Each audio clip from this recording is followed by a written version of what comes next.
Hey there, Josh here, and welcome back to another Hobbyist Novitiate video. This time we're doing Painting Imperialis, where we paint up a Legions model in the colours of one of the 18 legions or their solar counterparts.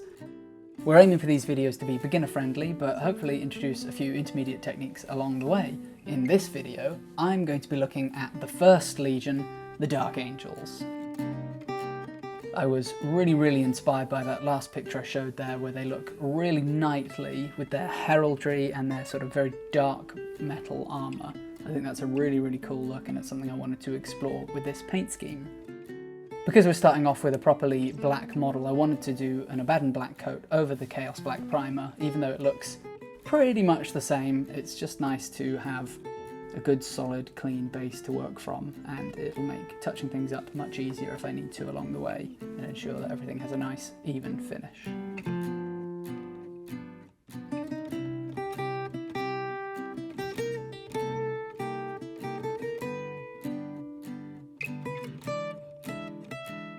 Once that's done, I'm laying the foundation for that heraldry with some Corax White, just filling in all of the doors. I've done the two side hatches and the panels on top to use as locations for that imagery.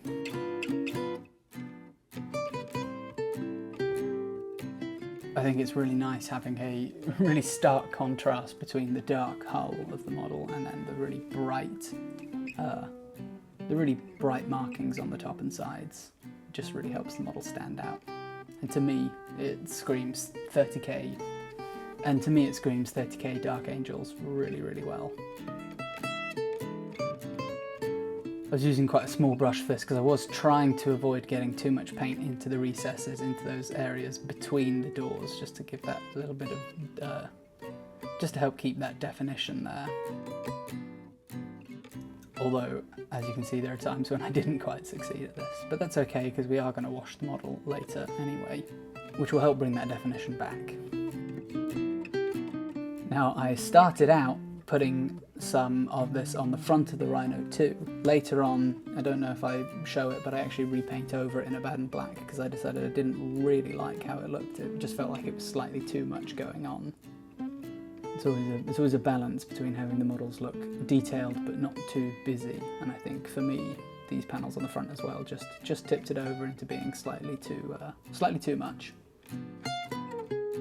After that, we're coming back in over our Corax White with some evil Sunz Scarlet, just laying in the other side of that checkered heraldry. I started off here just sort of marking down the midpoints, trying to get a feel for how big I wanted each checker to be. The key here really is just taking your time, moving slowly, making sure your paint is nice and thin. You'll have to do a couple of coats, but that just gives you two chances to get the shape really right.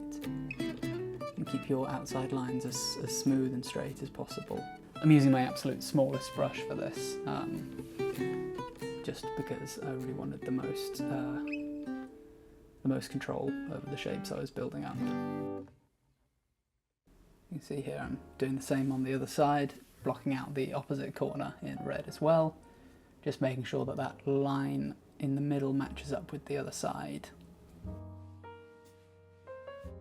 I'm a huge fan of sort of old-timey knights and horses and armour, and I think this Dark Angel scheme is a really nice way to sort of pay homage to that without stepping too far away from what makes the Warhammer aesthetic so unique and interesting. And then now coming in on the side doors, doing the same thing, just starting with a slightly smaller area than I'm eventually going to need, because I know that that gives me a bit more chance to get that bottom edge really straight. Thirding the model, moving it rather than my hands, so that my hands are really nice and comfortable and anchored to give me the most control over the painting.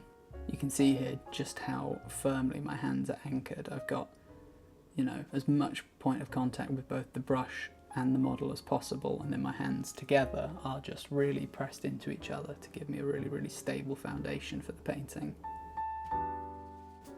Now that that's done, I'm coming in with some Runelord Brass to paint in the ram and some of the other sort of trim bits. I think the nice cool brassy look of this is a really good contrast to the rest of the dark model. I knew I was going to be using quite a lot of metallics anyway, so I didn't want to overdo it with the silver metallics, and I think just having that brass trim really helps set it off nicely.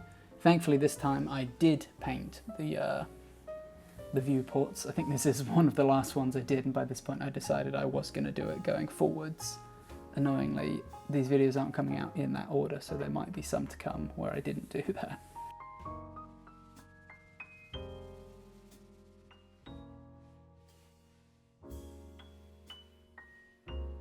Once that's done, I'm coming in with White Scar and going around, sort of going around doing an edge highlight on all of these with the white panels for the checkers, but also just making sure that there's a really distinct line around the edge. Really help that sort of stand out. Make sure it looks like a nice bright white.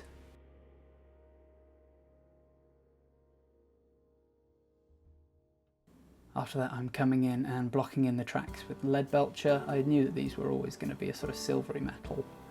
I think that Leadbelcher is always just a great colour to go for your tracks.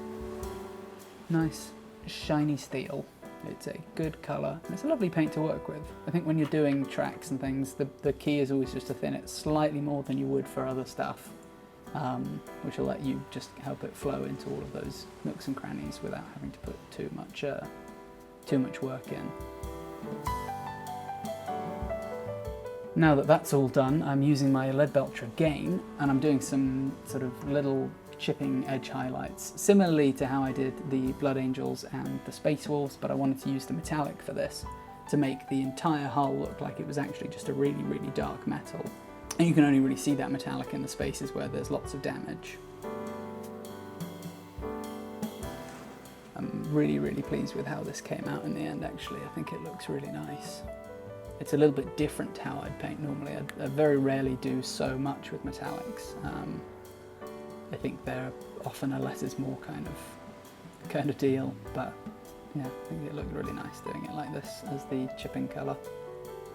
To me, it really, really helped it feel like it was this archaic, absolutely ancient metal that's been hammered out into the shape of this rhino and then sent through countless wars. It's been shot to bits hundreds and hundreds of times and always comes back home to be rebuilt and sent back out once again, but not necessarily repainted.